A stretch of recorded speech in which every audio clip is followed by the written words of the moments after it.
अस्सलाम वालेकुम दोस्तों, आज हम डिस्कस करने जा रहे हैं आईसीपी का चैप्टर है कॉन्स्टिट्यूशन ऑफ पाकिस्तान 1973। पाकिस्तान का जो 1973 का कॉन्स्टिट्यूशन है उसके पार्ट 2 को हम डिस्कस करते हैं। उसके अंदर आ जाता है salient feature of 1973 constitution. Salient features basically बोलते हैं डेफिनेटिंग एलिमेंट्स या बेसिक पिलर्स, नुमाया खसूसियात। और उसका नंबर 1 है written and erased constitution clearly documented. इससे मुराद है अगर किसी कंट्री का कॉन्स्टिट्यूशन रिटन फॉर्म है तो जाहिर सी बात है वो एक डॉक्यूमेंटेड होगा, प्रॉपरली किसी बुक की सूरत में होगा। और उसके अलावा आ जाता है amendments require 2/3 majority. Amendment basically बोलते हैं चेंज इन कॉन्स्टिट्यूशन। कॉन्स्टिट्यूशन के अंदर कोई भी चेंज लाई जाए या कोई नया कानून बनाया जाए तो उसके लिए जो मेजॉरिटी की रिक्वायरमेंट होती है वो 2/3 मेजॉरिटी यानी 2/3 अक्सरियत असेंबली मेम्बरान्स और सेनेट के मेम्बरान्स की रिक्वायर होती है। फिर जाके वो जो चीज़ होती है वो लॉ बनता है और कॉन्स्टिट्यूशन का पार्ट बनता है। उसके अलावा सेकंड नंबर है हमारे पास parliamentary system. Parliamentary system basically अगर हमसे सवाल पूछा जाए कि 1973 कॉन्स्टिट्यूशन जो है पाकिस्तान का वो पार्लियामेंट्री सिस्टम है या प्रेसिडेंटल फॉर्म है, तो हम कहेंगे वो पार्लियामेंट्री सिस्टम है। पार्लियामेंट्री सिस्टम से मुराद के content 2 houses, upper house called senate and lower house called national assembly. अब जो सेनेट के अंदर रिप्रेजेंटेशन होती है प्रोविंसेस की वो इक्वली होती है और नेशनल असेंबली में जो रिप्रेजेंटेशन होती है प्रोविंसेस की वो डिपेंड ऑन पॉपुलेशन, वो डिपेंड करता है हर सूबे की आबादी पे। और उसके अलावा prime minister as a chief executive और president as a constitutional head.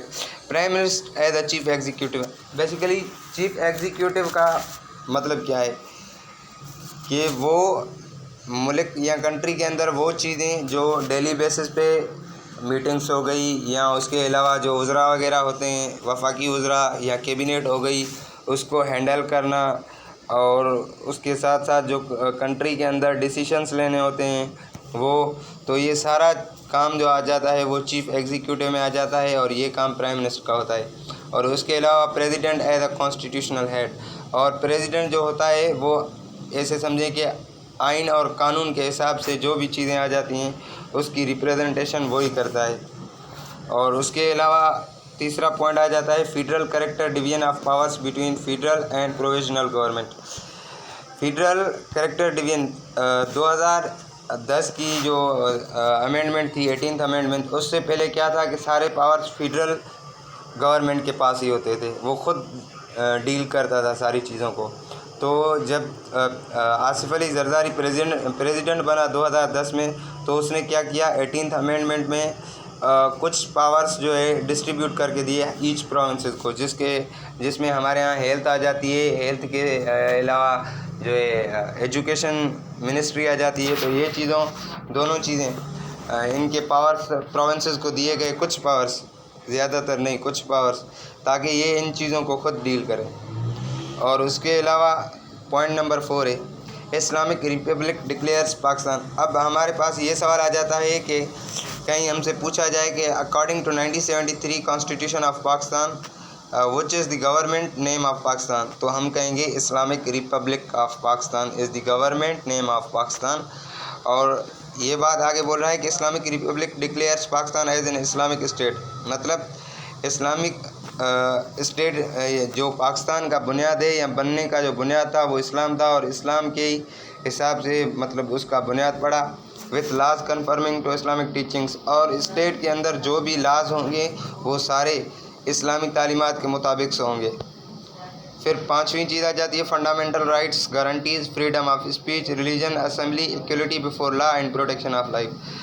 Fundamental rights के अंदर राय की आज़ादी आ जाती है, मजहबी आज़ादी आ जाती है, जलसे जुलूस की आज़ादी आ जाती है और सारी उसके अंदर मिनॉरिटीज़ या जो मुस्लिम्स हैं उन सारों को इक्वली लॉ प्रोवाइड किए जाते हैं ताकि वो अपनी ज़िंदगी अच्छे से गुजार सकें, बसर कर सकें। और उसके अलावा आ जाता है independent judiciary, supreme court and high courts uphold constitutional supremacy and justice. अब इसके अंदर क्या आ जाता है, इसके अंदर आ जाता है कि जो जुडिशरी है, हमारी अदलिया है, वो इंडिपेंडेंट है। सुप्रीम कोर्ट और high court. Supreme court basically जो है वो डिसीजन लेती है, जैसे कॉन्स्टिट्यूशन को फॉलो कराना, गवर्नमेंट को इस बात पे इंश्योर करती है कि वो कॉन्स्टिट्यूशन को फॉलो करके गवर्नमेंट रन करे। और कोई ऐसा डिसीजन जो हाई कोर्ट ने हमारे अगेंस्ट दिया, फॉर एग्जांपल, फिर हम अपील या अपील के लिए जाते हैं, तो वो अपील भी हम सुप्रीम कोर्ट में ले जाते हैं, उसका डिसीजन भी सुप्रीम कोर्ट लेती है। और डिस्प्यूट हो गए फेडरल गवर्नमेंट या प्रोविजनल गवर्नमेंट के बीच में, उनको सोल्व करने का काम भी सुप्रीम कोर्ट ही करती है, उसके ही अंडर आता है। और लीगल वे, प्रेसिडेंट अगर कॉन्स्टिट्यूशन के अंदर कोई सवाल उठता है तो प्रेसिडेंट को मतलब लीगल वे से जो केस है हायर करना पड़ता है, और वो वहीं जाके फिर अपना ओपिनियन या राय देता है और इंश्योर करता है गवर्नमेंट को कि आवाम को, पब्लिक को अपने फंडामेंटल राइट्स दे और यूनिफॉर्मिटी। ये काम सारे सुप्रीम कोर्ट के अंडर आ जाते हैं। और हाई कोर्ट जो है वो एपीलेट रिव्यू करवाती है और प्रोटेक्शन करवाती है फंडामेंटल राइट्स को। और उसके अलावा uphold constitutional supremacy and justice, और वो अपने फैसले और अख्तियारात मतलब सारी चीज़ों में इंडिपेंडेंट है। और उसके अलावा दूसरी चीज़ आ जाती है बाइकैमरल लेजिस्लेचर। बाइकैमरल लेजिस्लेचर का मतलब होता है कि 2 ऐवानों वाला। इसके अंदर एक सेनेट आ जाती है जिसके अंदर इक्वल प्रोविजनल रिप्रेजेंटेशन होती है, और दूसरा है नेशनल असेंबली जो पॉपुलेशन बेस्ड रिप्रेजेंटेशन होती है। सेनेट के अंदर हर सूबे की तकरीबन 23 सीटें हैं, और national assembly depend on population. और उसके अलावा आ जाता है कि Urdu as a national language promote unity while ensuring protection of regional languages.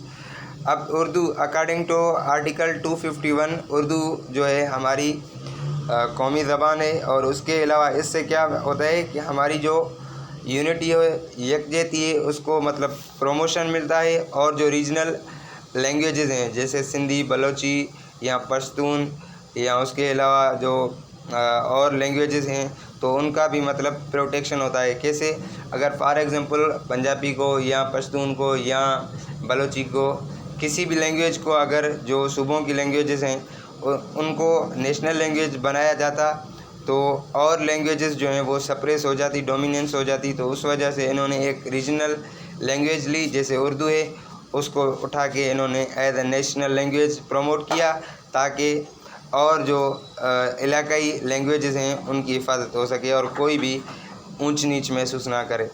उसके अलावा single citizenship, all citizens have Pakistani citizenship promoting national integration.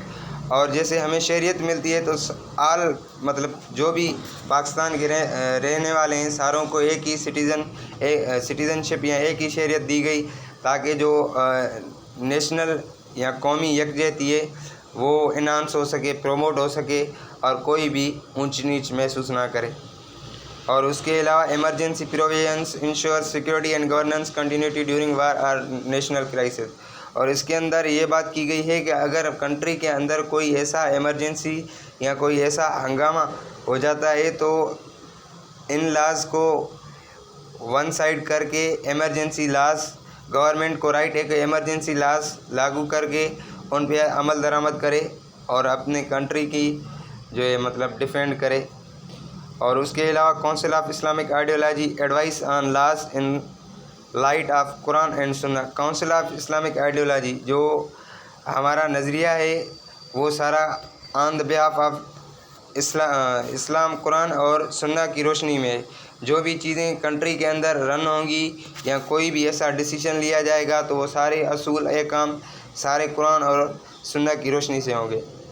और उसके अलावा हमारे पास पॉइंट आ जाता है protection of minorities ensure religious freedom rights and representation for minorities.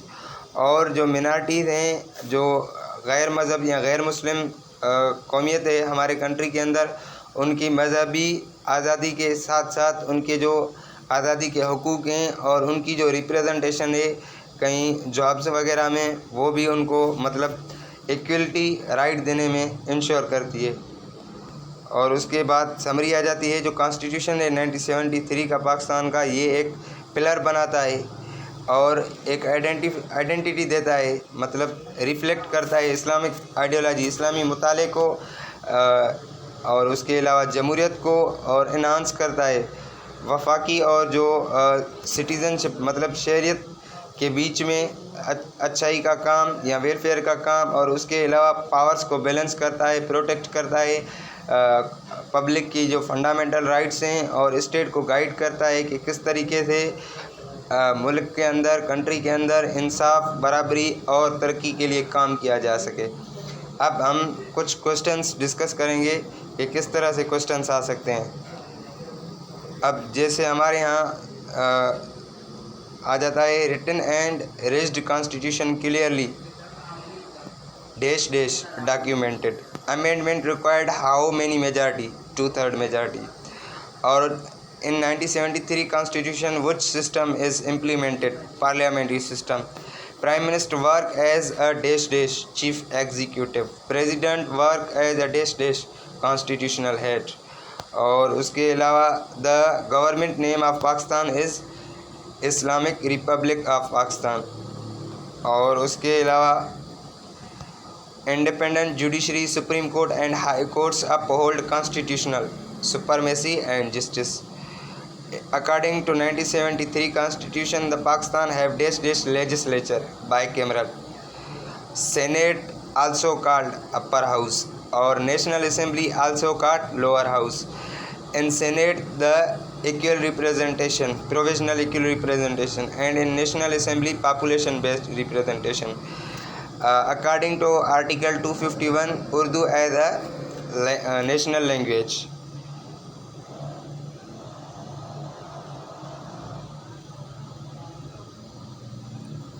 Thank you.